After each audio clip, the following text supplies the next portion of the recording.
Up in the Big Game Hunter with take two on Career Coach Office Hours. I'm embarrassed to admit I could not find my questions. So I was skimming through OneNote. I couldn't find the place where I had them saved. I apologize, but I have them now. And I'll just start off by saying if you've got a question for me, put it in the chat. This way I can address it during the live stream. And I'm not perfect. I made a mistake. It happens. I'll do better next time. And I've got a number of questions. And as I said at the beginning of the last one, if you've got a question for me and you can't, if watch this later on, I'll just simply say, you can always email it to me at thebiggamehunter@gmail.com. In the subject line, put the phrase office hours. This what I know it's a question for the show. I'll try and answer it before.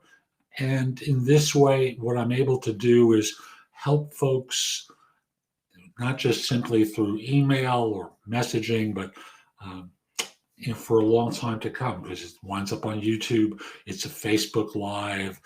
It winds up on as a LinkedIn Live. There's just great information there to help you. Also want to mention, you can always subscribe to No BS Job Search Advice Radio. It's my podcast that's #1 in Apple Podcasts for job search. 2,200 plus episodes over more than 10 years. A lot of great content there. In addition, JobSearchTV.com is available on YouTube. It's an app for Amazon and Roku. Roku's a little bit behind, so I apologize for that. But still, there's a few hundred videos on Roku. Like I said, on YouTube, on Amazon, on Roku, and through 90 other smart sets. JobSearchTV is available through the BingeNetworks.tv app, so you can watch me on a variety of different platforms. Now that I've located the questions, let me go through them for you, okay? I'm a nurse. I gave my 2 weeks notice last Thursday.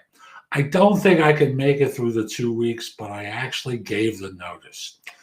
I do have another job lined up. I currently work in a toxic environment where we've lost 5 nurses in the last month, and we're only a unit of 15. My unit has high turnover, and my manager is a tyrant. My question is, I'm so emotionally drained and upset all the time. Should I even fulfill the 2 weeks? So her fear, his fear, I don't know the gender here, is that if they leave without giving notice, they wind up on a do not rehire list. So that's the variable in here. Now, I know some people will say, don't do it. Quit. Don't put up with their crap.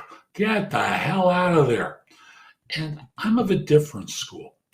And I'll start by saying, assuming that the toxic environment is not caused by sexual harassment, then try to hang in there. And if you're being pushed around and bullied, and you're talking about your manager being a tyrant, you can politely say to them, I'm not feeling well right now. I'm going to step into the men's room, ladies' room, and try to feel a little bit better. While I'm there, I hope you can pull yourself together, because this seems to be uncalled for. So again, I'm not feeling well, and try and tough out the 2 weeks, because this person isn't going to be there forever, and you don't want to wind up on a list that's going to preclude you from going back to this organization, this hospital. And the reason I say that is because there's only a finite number of hospitals in any city or town, and you don't want to lose a major employer. Like, I live in a town of, I think it's 120,000 people in Western North Carolina. 2 major hospitals. Let's say you lose one. You're left with one, and then you're working in private practices or working temp. You don't want to put yourself through that. Even in large cities, the commutes become further and further. Don't do it, okay? What are the 4 major points of a cover letter? Should you write an unsolicited cover letter offering your services for a multinational company? So I don't know what this person does. I have no idea whether they're white collar, blue collar, no collar, whether they're a lawn keeper, uh, or they're a developer or a nurse, to use that example. Here's what I see are the major parts of a cover letter. Number one, it connects to something. And the something is, it can be a job that you're networking to. It can be a reference, and this is the preferable one. You're referred by someone. And thus, that's the opening to it. Number two is your resume calls attention to how your background fits what you understand they're looking for. Number three, you close it out by telling them, you appreciate them reviewing it and your resume, and you'll follow up on it in 2 days' time. I see three parts. Four, it seems arbitrary. To me, it's only three because the resume is the sales tool. The cover letter is the appetizer. And if you're uploading a resume to an applicant tracking system, make page one of the resume the cover letter, and keyword stuff it with what you understand it is they're looking for in terms of requirements of the position and functionality, and indicate how long and how recently you've performed it. And part two of the question was, write an unsolicited cover letter offering your services to a multinational company. That's spam. And no one wants to be spammed.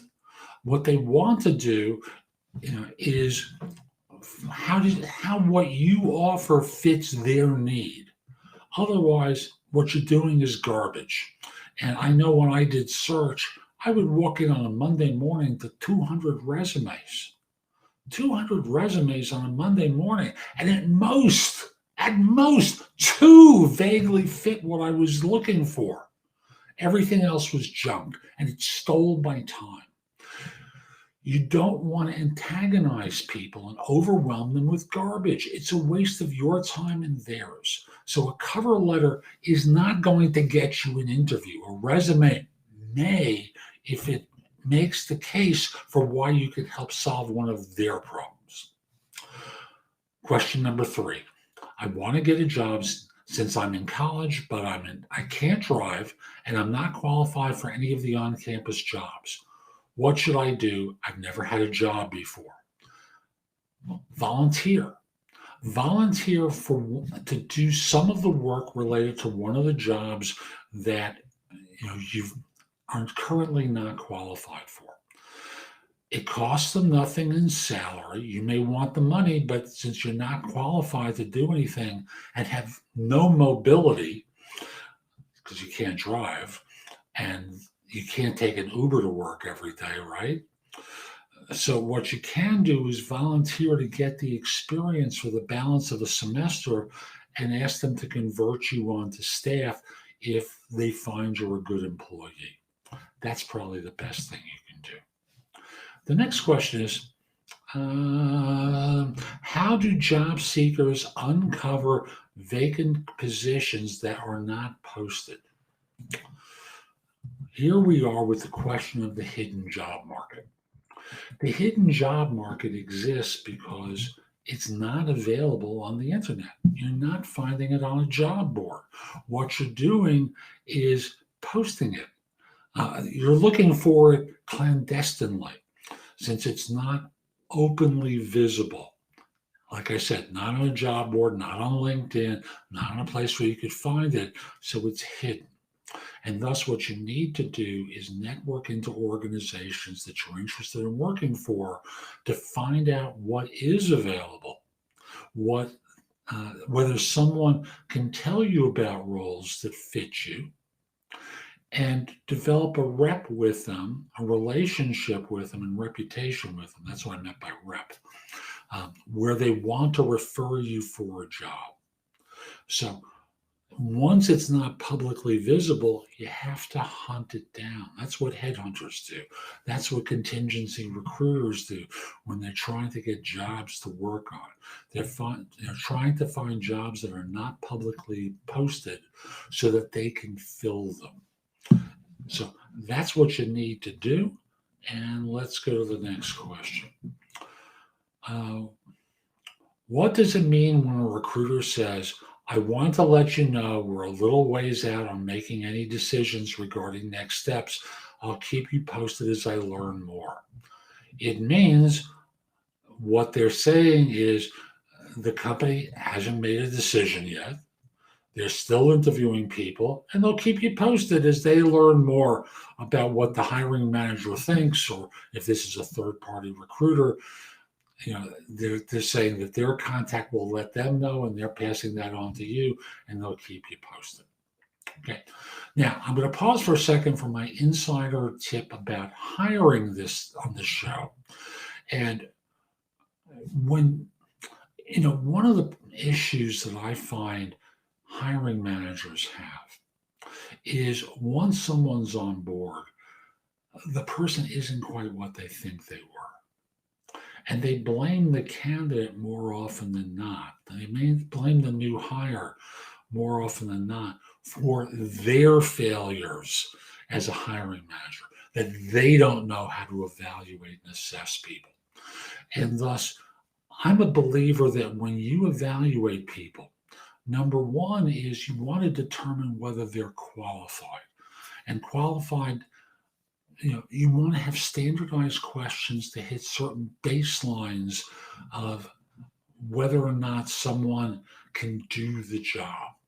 And that's your launch point. And for every person you have in the hiring process, you should tell them how you want them to evaluate, what skills, and have specific questions that they clear with you so that everyone's hitting these benchmarks. Then from there, you want to hire people who are inspired to do great work and don't require much in the way of motivation. There's a coach I know named Lance Secretan who talks about the difference between motivation and inspiration. Motivation means lighting a fire underneath someone. Inspiration is lighting a fire within someone. And thus, what you want to be doing is finding people who give a darn, who care about what they do, and want to do world-class work. And one question you might ask them is, give me an example of world-class work that you've done. And shut up and listen. If they say, what do you mean by world-class work? I work on an accounts receivable system. Let them define the term for you. Don't offer them explanations. Now, if you're in an area where the work is pretty straightforward, you don't want to hire high achievers because they're going to get bored and frustrated, and you're going to lose them because, in effect, you're misrepresenting them. This relates to the next questions I have about hiring. What are good ways to hire people smarter than you? Should you hire people who are better or smarter than you? This all comes together. So you want to hire people who are inspired, and you don't want to have to motivate, at least very often. We all have bad days. Those are the days where motivation comes in handy. But so often, people wind up hiring individuals who don't care, and they're going through the motions, and that's painful. So, someone's on Quora suggested, and I was looking for a similar question to this, and I saw this, and it was terrific. Is the person smart enough to excel in the current job? Are they smart enough to take on more complex jobs in the future? You need some people in each of the above descriptions for a well-functioning team. However, when you hire smart people, and especially people smarter than yourself, there are challenges with that. And unless you're prepared for them and have the right mindset, you're going to lose morale and eventually lose the smart people. So this person points out you need to have challenging assignments for smart people. You need to provide them with recognition. You need to be a secure leader, enabling their performance and growth for them to be able to respect you. And thus, I think in terms of coaching someone effectively, you need to be prepared to be challenged and questioned, because smart people, people who are smarter than you, may hear some of the things that you say, and they're not going to just take orders. They're going to challenge you too. So don't be surprised about that. You also need to imagine a scenario where the smarter person equals your stature in the organization and then overtakes you. And you need to be okay with that and take pride in it, because you'll begin to see baby steps in that direction very soon. Excellent point this person has. I wish I had jotted their name down. I didn't, but I just want to say that was an answer on Quora I thought was spectacular.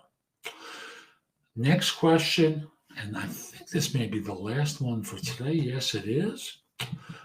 As a manager who always tries to listen and understand, what's the best way to prevent members of staff from taking care of it?